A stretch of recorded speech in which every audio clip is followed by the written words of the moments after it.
A very warm welcome to everyone who are here today. Thank you so much for registering for the AD Manager Plus webinar and most importantly, taking time off your schedule and joining me for today's session. My name is Megha and I work as a senior product marketer at ManageEngine. I hope all of you are doing well, you're keeping safe. And once again, I would like to thank all of you for joining me for today's session. Now, the reason I decided to introduce this topic or talk about this topic more is because of the current climate that we are in. Because of the pandemic, we have moved to a remote setup or a hybrid setup, and we need to reevaluate how we approach our IAM or how we can adopt or adapt our IAM needs or strategy according to the needs, according to the requirements, according to the environment we are in right now. So just a bit of context before we get started with the agenda for today's session. So since 2020, organizations across the globe felt and experienced the impact of the complete change to the working culture that we are currently experiencing right now. Now, some of us were lucky to change it quickly, change it better than the rest of the companies. And years of digital transformation that has been in making probably was completed in a matter of weeks, with cloud applications quickly onboarded and cloud platforms being adopted to ensure that there's a continuity of goods and services to our customers. Now we are in halfway or almost done with 2021, and then beyond, all the organizations are asking what is the future of work going forward. So from the interesting mix of studies that I've read, companies will have a hybrid mix of employees working from home, partially some full-time remote. And according to a Gartner survey, nearly 2/3 of the companies are set to give employees flexibility to work remotely. Now, as employees gradually begin returning to office or continue to work remotely, we need to realize how this trend might change identity and access management. And with the shift to remote work, we saw majority of the employees logging in from one remote location, right? Home. Now, for most part, logging in from one location, that is either the home or the office, will give your IAM policy a straightforward use case to validate the access. But as activities open up and with more remote and partially remote or hybrid setup, the number of locations and use cases for the access will multiply. And with the ability to work from anywhere or anytime, employees will start working from several locations in addition to their homes, could be coffee shops or libraries, or even when travel resumes, employees will begin logging in from outside their normal working hours, also from different locations using a number of personal devices. And this combination makes for a complex equation, first up in verifying a user's identity. And also now and in the future, it's critical to verify and centrally manage and identities across your locations, your devices, your applications, but also maintaining the convenience that is needed by the employee. So we're going to look at some of the ways in which we can alleviate the complications or the challenges that comes with an environment like this that we are facing. And I've just listed a few points that that can be adopted, that you might already be adopting that you might have already implemented in your network, but maybe I just expand upon all of these topics and also give a quick overview of one of the solutions in AD Management Suite, which is going to help you address these problems. Right. So I have listed some core topics. Of course, this is not set in stone. You can, of course, go beyond this.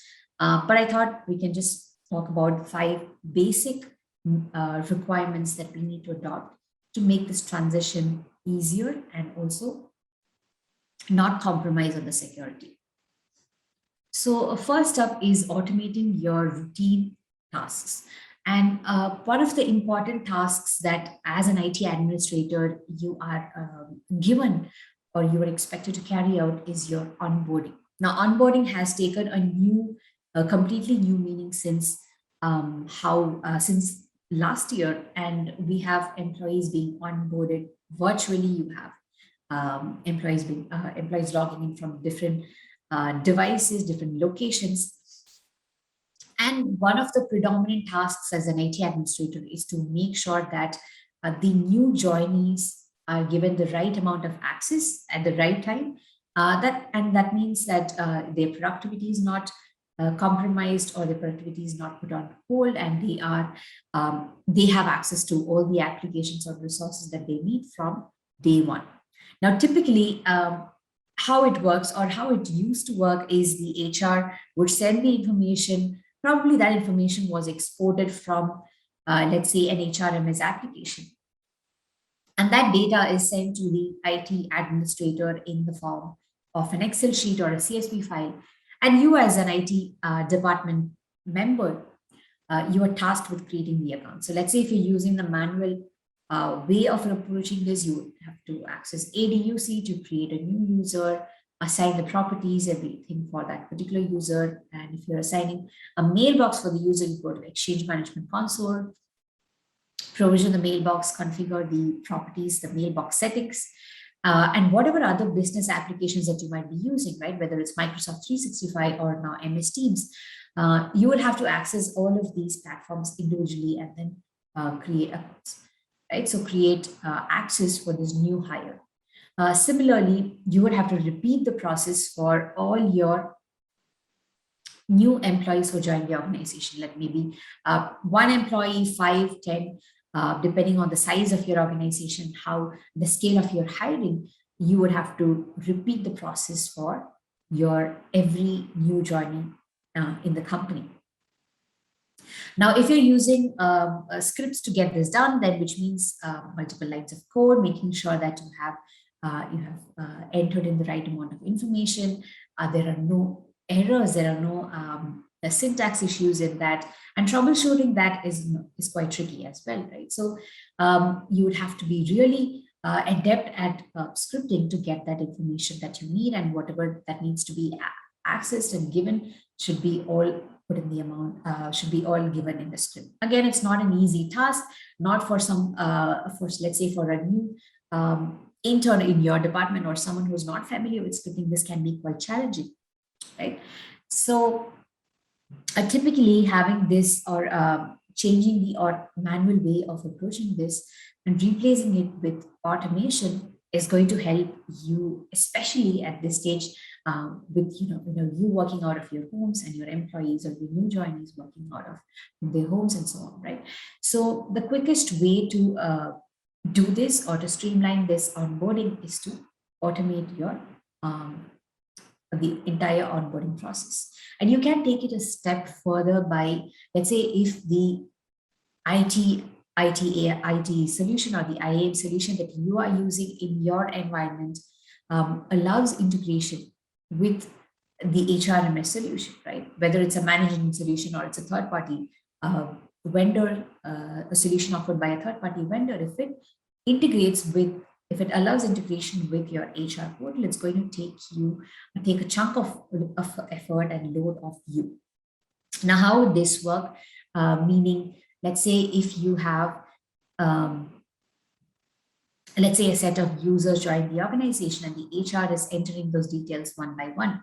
Now, with this integration, all those details that are entered and saved by the HR will get saved and will get synced in your Active Directory, and corresponding accounts will be created.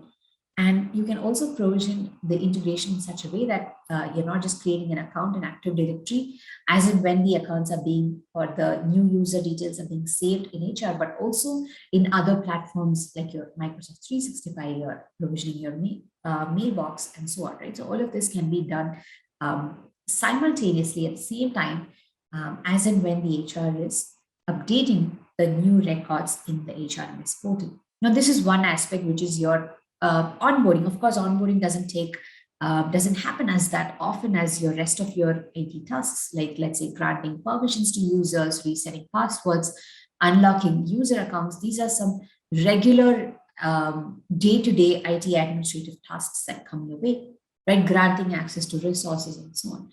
And this can also be automated rather than approaching it manually, rather than clicking on a user profile and then resetting a password. You can, in fact, schedule a reset password a few days or right just a couple of days before their password is set to expire, and also enforce them to change their password at the next login, right? So that's one way to reduce the number of help desk requests that comes your way.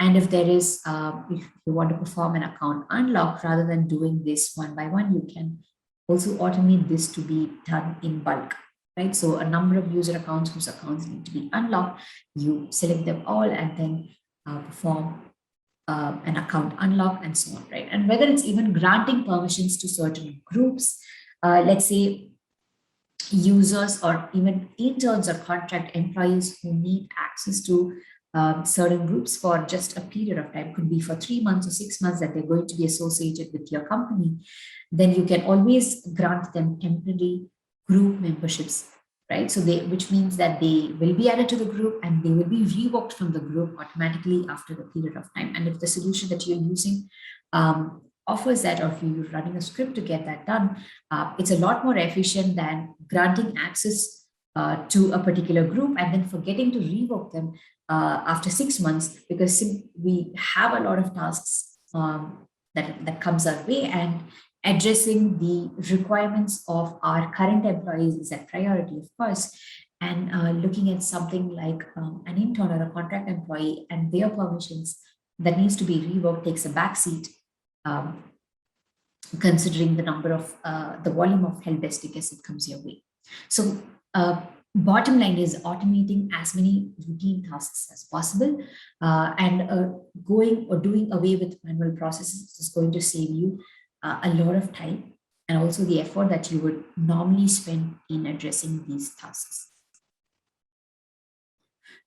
So given the environment that we are in right now, it's not, let's say if you're in an office environment, and if the employee reaches out to you saying he wants access to this and this, it's easier to understand, or even check why the request is required, right? Maybe it goes through, you can, the email is sent to the employee's manager for approval, and then it's sent to you for uh, execution, right? Or a granting of the privileges. And it's easier to check whether the employee really needs this access or not.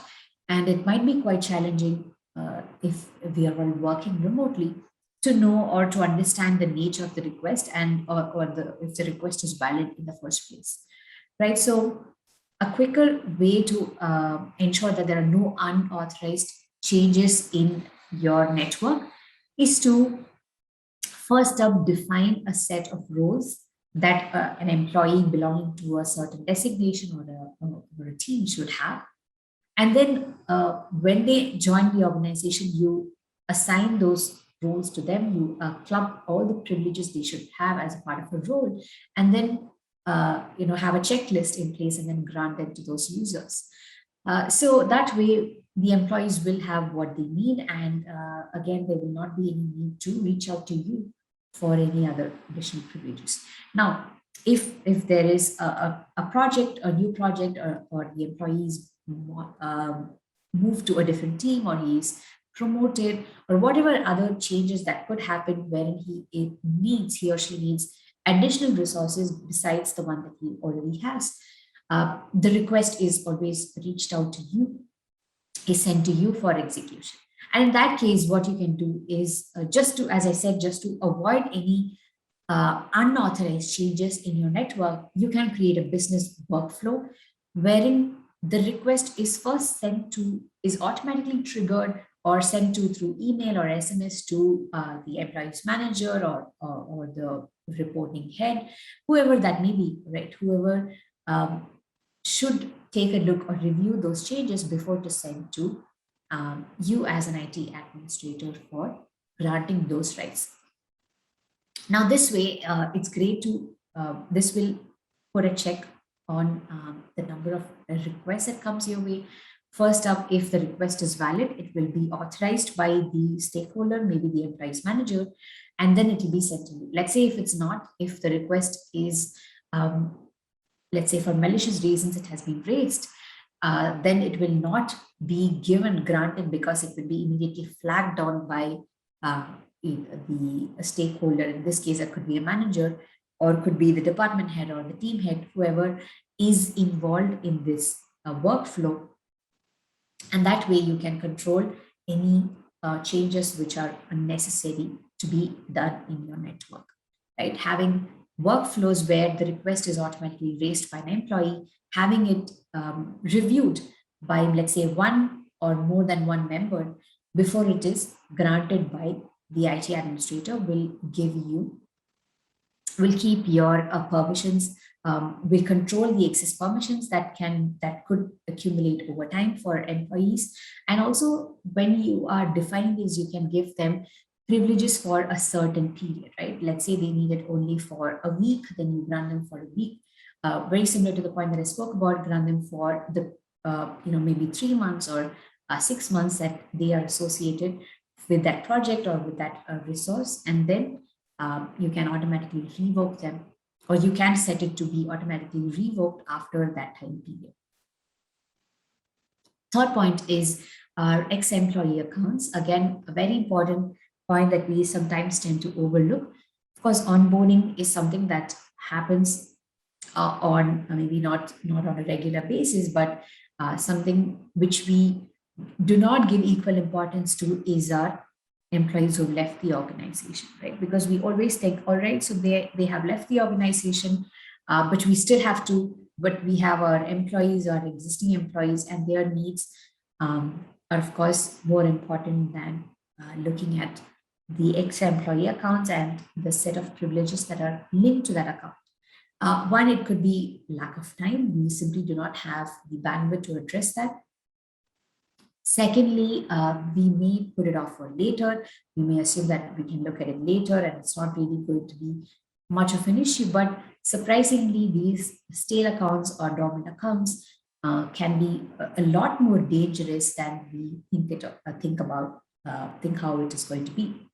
Right? So they are a potential entry point for malicious users, could be insiders who can leverage these credentials to gain access to the network resources that they otherwise do not have, could be external hackers who happen to get their credentials through some credential stuffing or any data breach and again access the network, right? So either way, these stale accounts, if they're not addressed in time, they can be harmful and they can serve as loopholes to access your network.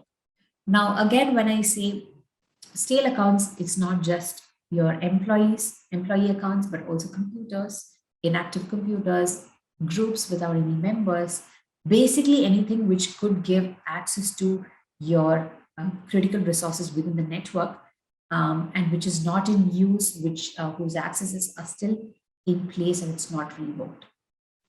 And now the best way to again approach this is automation, wherein you automate or identify your inactive users, let's say users who haven't logged in for the last 90 days or 180 days. Let's say your organization policy will have a defined period, and then perform a cleanup of all their privileges, right? So whatever software licenses that are linked to them, you can revoke them because licenses don't come cheap, and you can reassign them to other active or existing employees. Secondly, whatever groups that they're part of, you can clear all of the group memberships, access to file servers within your network, revoke them, whatever other software accounts, cloud accounts, applications that they have access to, whether it's a mailbox, whether it's M365, and so revoke them and just have them as a dummy account in case you want to keep them around for a certain period before you actually delete them, right? So again, your organization might follow your own deprovisioning policy, whatever that may be, making sure that your employees or your ex-employee accounts are addressed immediately as and when they leave the organization, right? And again, addressing them manually is not easy. Just the idea of taking stock or doing an inventory of all your inactive accounts, users, computers, groups in your network can be daunting. which is why setting up an automation which will identify all the inactive accounts, the users who haven't logged in for a certain period, and then performing a cleanup. Again, you can automate what needs to be done. You can set a custom script, what all actions need to be done, and then have that account disabled. And that way, even if the credentials um, happen to be breached, if someone is able to access the network, the damage that they can do is very, very limited because they really cannot access any resources that the previous employee or user had. Another point which all of us may be grappling with is how much permissions do I give, or how much privileges do I give to a manager or a non-admin user or even a new member in my team, um, right? Because sometimes we might have given, granted a set of privileges to a user, could be a non-member, could be even a member of your team, and you might have regretted later. You might have to do some damage control, because again, the delegation control wizard is not, it's a tricky application to use, and which is why we always might have not considered granting the necessary privileges for our managers, or for our department heads, or any of the non-admin users in the first place, right? So some of these tasks, most of the tasks, of course, all the help desk requests are addressed to you, but some of these tasks can be even delegated. Some of these permissions can be delegated, meaning, let's say, an access to a resource, which a team specific resource can be granted to a manager, or for a department head. So he will be able to grant the access to the employees as and when they request it. And similarly, the HR themselves can be granted the onboarding privileges. By that, I do not mean give them a complete reign of Active Directory, because that would be not, it wouldn't be ideal, because again, they are not familiar with the environment. They might not know what to do, what to give. They might end up giving access that the employee does not need, which is why you can define what an HR can do, what an HR will be able to see in the network, and then grant them only the access, right? Just for provisioning of the users. And even when I say provisioning users, it doesn't mean they have to have access to terminal services or exchange mailbox provisioning and so on. It could start off with something as basic as, just entering the user's information, their name, their first name, last name, employee ID, the department, the team that they are working for, the reporting manager, and so on, contact information, and as basic as that. And that can be the first step of your user provisioning, and then it can be later filled in or edited by the IT team before you actually create the account.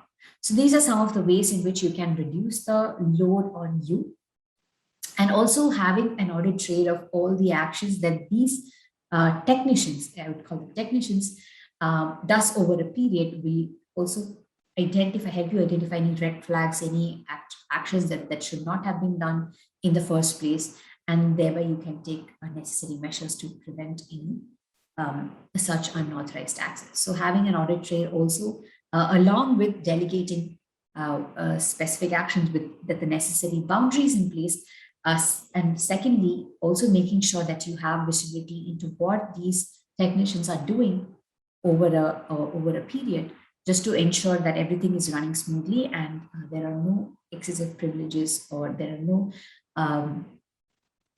unauthorized changes that are happening in your network. And most importantly, as I said, the audit trail, having a record of everything that has been done, right? So first up, you can have, as a part of your entire Active Directory objects, you can create a backup wherein you will have, if there are any unauthorized changes, if there are any accidental deletions, having backups will help you to revoke to a particular state. And it's going to be very tricky if you're not on the same network. So these backups will help you with that. Secondly, just making sure that you review all the existing set of privileges that these users have, right? So that could be, sorry, the groups that they belong to, right? That could be one. A regular user could be part of a top level security group, surely because of the nested group memberships property, and that needs to be addressed immediately. So having a routine audit where you check all the group memberships of users, or you check the members of a critical group and then make sure that only the employees who are supposed to be in that group are still exist and nothing beyond that. And also the file server permissions of other of the users as well, making sure that a finance department employee has access to just the finance related information, not HR, and vice versa, right? So that kind of information is also important to have a record of.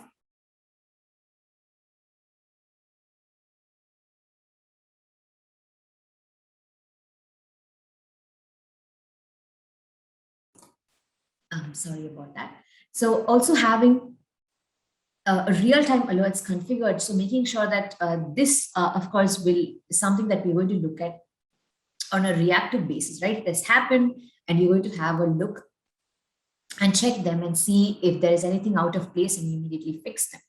The real-time alerts is more proactive, as in when there is a change, if you have a real-time alert configured, that could be email or SMS, depending on the nature of the request.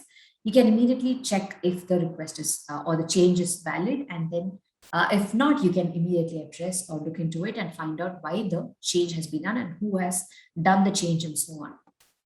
So having an audit trail, having a record, and having a reporting feature wherein you can generate all the information that you want. Um, Ideally, a reporting solution which will give you all the information that you need immediately, instantly, without needing to resort or needing to give a script to get that information, right? So this will also help you with your compliance when you're preparing for your compliance, having that record. And then similarly, with in the point where I was talking about having a business workflow, which will allow a user to raise a request, have a manager to evaluate the request, approve it, and then send to the IT system administrator for execution. All of this will again leave a trail, will have an audit record, so you can find out. You can always refer to that when you're preparing for your compliance audit. So these are some of the ways in which, as just to start off with, you can establish or to make sure that your IAM is not suitable just for an office environment that we were used to, but also just to reduce the load on you as IT administrators, but also to make the process really fast and efficient and error-free, and also to prevent any misuse or malpractice that could happen, given that we are all in different parts of the city or different parts of the world that we're working from. Right. So just a quick introduction to one of the solutions in ManageEngine suite. I will not be spending a lot of time on this because we do have dedicated workshop series for product demos and product walkthroughs. I would request you to sign up for those if you are interested to know in depth about a product. But I'll just touch upon some of the features or the capabilities in AD Manager Plus, which are related to the points that I spoke about earlier. So first up, I was talking about onboarding and integration with the HRMS solutions. And some of the products that we or AD Manager Plus integrates with is our Bamboo HR, Workday, Ulti Pro, and Zoho People, which is our in-house solution. And secondly, it also integrates with HRMS databases like MS SQL or Oracle. So if your HR application that you are using you has one of these databases, you can link it to that as well. So this allows automated onboarding, automated offboarding, and also any changes that can happen in an employee's account could be a modification of properties because of the promotion or a department change or whatever that may be. Those changes will as and when the HR updates those changes, those details will be synced automatically in Active Directory, and also the corresponding changes with respect to a department change, right? Could be the manager feel that they're that needs to be updated, the groups that they need to be modified, they need to be added to, and so on, can also be automatically configured. So you will not have to do a lot of manual changes, but instead the configuration will allow you to define policies wherein based on the new department or new role, the AD attributes will also be updated automatically. The third point where I have listed about reports. So reports, there are over 200 reports in AD Manager Plus. They are specific to Active Directory objects, Microsoft 365, Exchange, MS Teams, and so on. So, and there are reports which are specific to compliance, to different compliance measures that we have to adhere to. So these are also categorized based on different requirements, and you can access any report that you want. And then there is no need to write any script to get that information. You click on the report, you hit generate, and you get the data, right? So, and the reports can also be scheduled to be sent to your inbox on a periodic basis. Let's say I want to review my newly onboarded users that needs to be sent to my inbox. You can have automated report that will be triggered to your inbox or multiple email addresses. And also, these reports can be exported in multiple formats, whether it's CSV or whether it's PDF or HTML or Excel and so on. So you can have that report also exported. I was talking about workflow, wherein the request is sent through a series of channels before it has been sent to the IT department for execution, and which is where I have talked about the checkpoints, right? The checkpoints wherein the checkpoints are managers or department heads or whoever who's going to review the request that is raised by the employee, right? And then it will be approved or rejected, however the request is, and then it will be sent for execution. Again, the checkpoints can be multiple people. You can have more than 1, 2, 3 people reviewing it, depending on the nature of the request, right? So if it's highly critical in nature, you can have multiple levels of approval before it is sent to the IT administrator for the final task, which is the granting of the privileges, whatever change that needs to be done. And every management action, whether it's done manually through the AD Manager Plus management capabilities or through automation or whatever it is, all the changes, even in workflow, right? All the changes, all the requests that is being granted, the permissions that are being altered, everything can be triggered through email alerts or through email or through SMS. All of these changes you can choose what needs to be notified, what may not be notified, what content that needs to go out in your SMS, what in your email, what should be sent as an attachment, in what format. All of that can be configured in your alerts. So these are just some of the points that, again, I have picked only the ones that are related to these, some of the points that I listed earlier with respect to the agenda. But of course, the tool has a lot more to offer. And if you're interested to know more about the solution, I'd request you to sign up for the AD Manager Plus workshop series. If you do get an invite from our team in your inbox, please do sign up for that to know a lot more about the tool. We go in depth and we talk about each of the capabilities. We talk about different use cases and be walking you through different options that are available for you, including all the points that I've listed here. So do sign up for that. But this is just a quick introduction. And what I'll do right now is, if you are not using AD Manager Plus, or if you're currently using AD Manager Plus, or if you've never heard of AD Manager Plus before, but this is the first time, but you're curious to know what it's about, then I quickly launch a poll on the screen, a survey, wherein first thing, there'll be a question. If you how do you know about AD Manager Plus? If you're currently a customer, if you're currently evaluating the solution, you can choose one of these options. And if you want a product expert to get in touch with you for a free evaluation of the solution, to be an online demo, you can ask them questions. They'll guide you through the entire application. Then please do give yes as your option for the second question. We have reached the end of the session. If you have any questions about AD Manager Plus, about the session, I'd be happy to help you with that. This is my email address. Please do feel free to drop in an email about any questions that you may have, and I'll address it as soon as possible. And once again, thank you so much for your time. And I hope to see all of you for our next event. Have a nice day.